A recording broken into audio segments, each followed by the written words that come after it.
بسم اللہ الرحمن الرحیم۔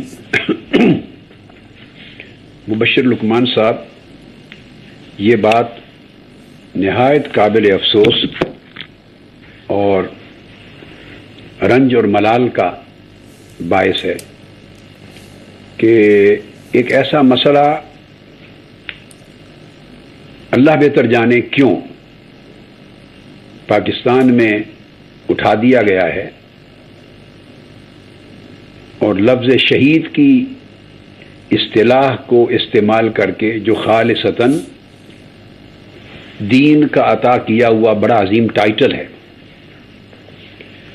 ایک علمی اور دینی فتنہ پیدا کر دیا گیا اور قوم کے ذہنوں میں ایک بہت بڑا ابہام اور التباس پیدا کیا گیا ہے، اور خاص طور پہ وہ 49,000 پاکستانی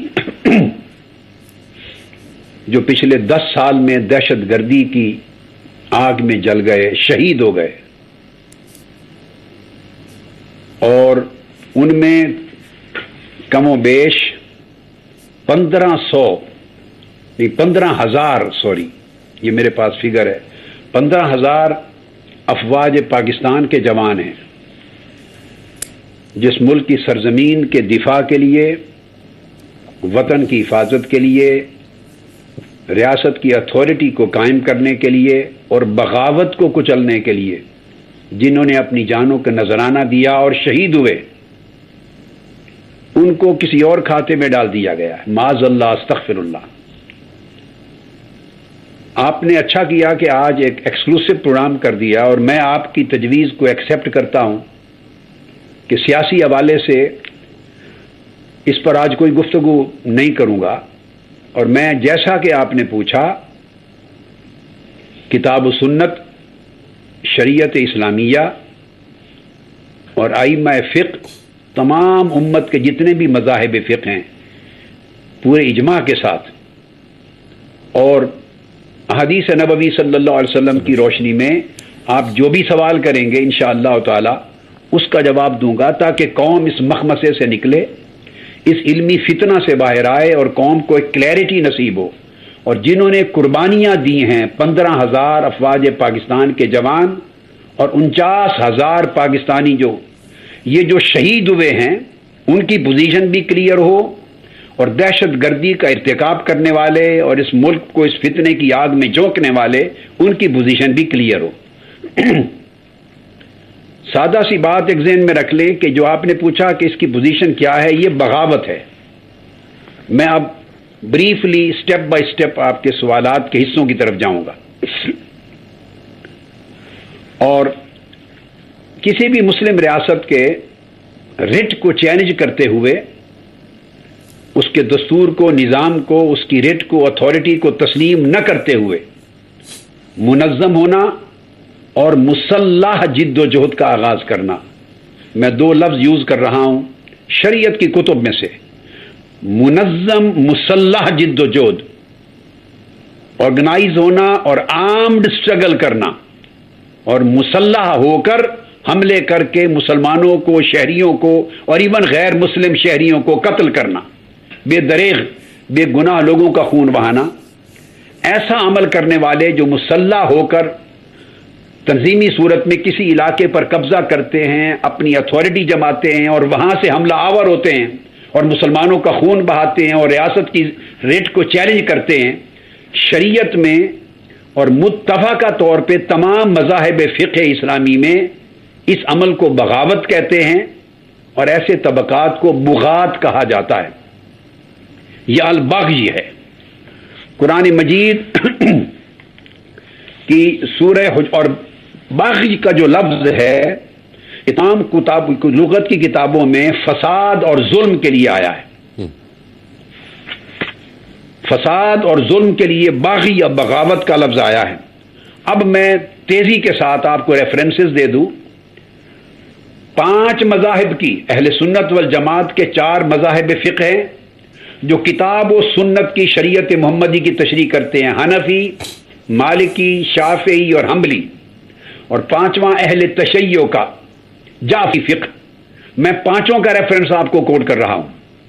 حنفی فقہ میں جو تعریف کی گئی ہے بغاوت کی وہ یہ کہ کوئی ایسا گروہ، ایسی جماعت اور ایسی تنظیم جو اپنی مسلم حکومت کے خلاف خروج کرے، ان کی ریٹ کو تسلیم نہ کرے اور باہر نکلے اور مسلح جد و جہد کرے، بے شک ان کے پاس تعویل ہو اس بات کی. یہ بات بڑی امپورٹنٹ ہے مبشر لقمان صاحب.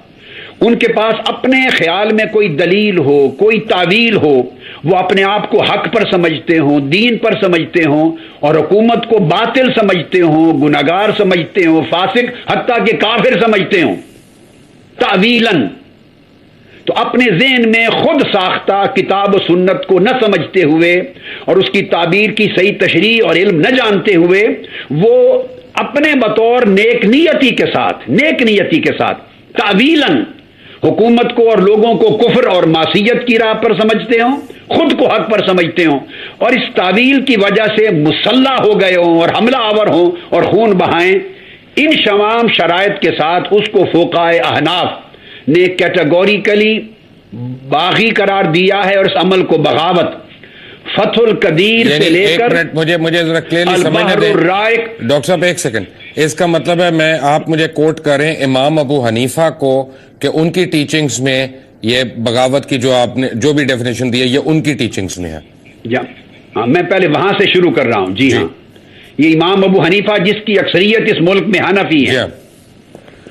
اور اب اس کے بعد اور یہ تمام کتب المبسوط امام سرخسی سے لے کر بدائع الصنائع، فتح القدیر، شرح ہدایہ، بحر الرائق. اب میرے پاس ٹائم نہیں ہے کہ میں 100 کتابوں کے نام گنوا دوں. میں نے آپ کو کہا کہ کنسنسس کے ساتھ یہ تعریف ہے. اب آ جائیے، اب ہم امام مالک کو لیتے ہیں. سیدنا امام مالک جن کے پیروکار مالکی یا مالکیہ کہلاتے ہیں، ان کے ہاں بھی یہی تعریف ہے. البغاۃ ہم الذین یقاتلون علی التاویل. ٹھیک ہے، یہ بات لقمان صاحب بڑی امپورٹنٹ ہے. یہ لوگ کہتے ہیں کہ یہ امریکہ کا تعاون کر رہے ہیں، کفر کا ساتھ دے رہے ہیں اور ہم اس وجہ سے اس کو تعویل کہتے ہیں شریعت کے نقطہ نظر سے. امام مالک بھی کہتے ہیں بے شک ان کے پاس اپنے عمل کی ایک تعویل ہو اور اس تعویل کی بنیاد پر اگر وہ اسلحہ اٹھا لیں، مسلح ہو جائیں اور قتال شروع کر دیں، ریٹ کو چیلنج کر دیں، وہ باغی کہلاتے ہیں اور اس عمل کا نام بغاوت ہے. اور ایسوں کو قتل کرنا، کچلنا، ختم کرنا ایک باقاعدہ آپریشن کی شکل میں واجب ہے. اب اس کے بعد شافعی، فقہ شافعی، اچھا ان کا موقف بھی سن لیجئے. وہ بھی امام نووی روضۃ الطالبین اور تمام میں کتابوں کے کیا نام گنواؤں گا، فرماتے ہیں البغاۃ ہم مخالف، حکومت کی مخالفت کرنے والے منظم مسلح طریقے سے اور تعویل کے ساتھ کرنے والے. ان کی تعویل باطل ہوتی ہے. وشوکۃ لہم، اور ان کے پاس طاقت ہو، اسلحہ ہو، قوت ہو، ایک جگہ جمع ہو گئے ہوں اور پھر قتال کریں. خوابشک تعویل رکھیں اپنے پاس، یعنی اپنے ذہن میں ایک دلیل رکھیں. تو دلیل رکھنے کے باوجود ریاست کی ریٹ کو چیلنج کرتے ہوئے کسی کو اسلحہ اٹھانے، منظم مسلح جنگ لڑنے کی اجازت دین نے کبھی نہیں دی ہے. اس کو بغاوت کہا ہے. یہ شوافع کا، امام شافعی کا مذہب بھی یہی اور فتویٰ. اور انہوں نے اخذ کیا ہے قرآن مجید سے وَإِن طَائِفَتَانِ مِنَ الَّذِينَ اقْتَتَلُوا، خواہ وہ مسلمان ہی کیوں نہ ہو، ایکچولی وہ مسلمان ہی ہوں گے اوریجنلی، اور وہ سمجھیں گے ہم حق پر ہیں، قرآن پر ہیں، سنت کے طریقے پر ہیں، ہم شریعت پر ہیں، حکومت کفر پر ہے، گناہ پر ہے. فرمایا من المؤمنین، وہ طبقہ میں سے ہوگا، مگر جس لمحے باقی مسلمانوں کو، حکومت کو کافر جان کر تعویلاً اسلحہ اٹھا لیا، منظم ہو گئے، مسلح جل جو شروع کر دی اور خون بہانا لوگوں کا جائز سمجھ لیا اور حملہ آور ہونے لگ گئے، اس لمحے وہ باغی ہو گئے. اور بغات کا حکم تمام ائمہ فقہ نے کتاب و سنت کی روشنی میں، میں آگے کیٹیگوریکلی حدیث کی طرف آؤں گا، نیچے سے اوپر جا رہا ہوں. میں آتا ہوں اس پہ مجھے اور آخری ریفرنس دے دوں. جی آخری حنابلہ کا بھی لے لیں تاکہ حنبلی مذہب اور فقہ کا اور جعفری، بس صرف 1 منٹ میں اگر وہ ایگری کرتے ہیں تو ٹھیک ہے. حنابلہ کا جو حنابلہ بھی کہتے ہیں کہ وہ طائفتن باغی کون ہے؟ اتفقو، اس پر اتفاق ہے تمام امت کے مذاہب کا کہ یہ طائفتن ذات و شوکتن بتاویل، ان کے پاس تعویل ہوتی ہے، دلیل ہوتی ہے اپنے موقف کو سچا ثابت کرنے کے لیے، مگر وہ قوت اختیار کرتے ہیں اور وہ مسلح جد و جہد کرتے ہیں۔ تو فرمایا ان کا خاتمہ کرنا شریعت میں اس کا حکم ہے۔ یہ امام ابن قدامہ سمیت فقہائے حنابلہ کا اور یہی فتویٰ فقہ جعفریہ کے علماء اہل تشیع کا ہے۔ وہ بھی کہتے ہیں کہ جو مسلم ریاست کے خلاف مسلح طور پہ اسلحہ اٹھا کر بغاوت کرے، اسٹرگل کرے اور اسے غیر مستحکم کرے مسلح جد و جہد کے ذریعے، اس کا کہا کہ حکومت کا فرض ہے کہ ان کا خاتمہ کرے قتال کے ذریعے، اور وہ طبقہ باغی کہلاتا ہے۔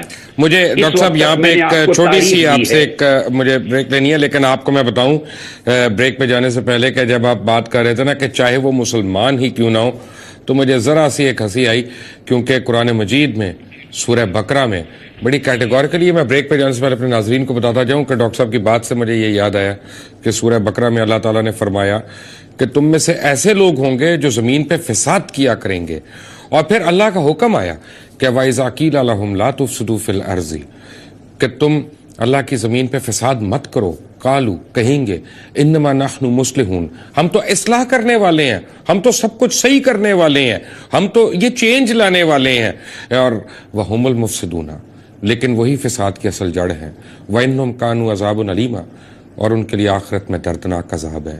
سورہ بقرہ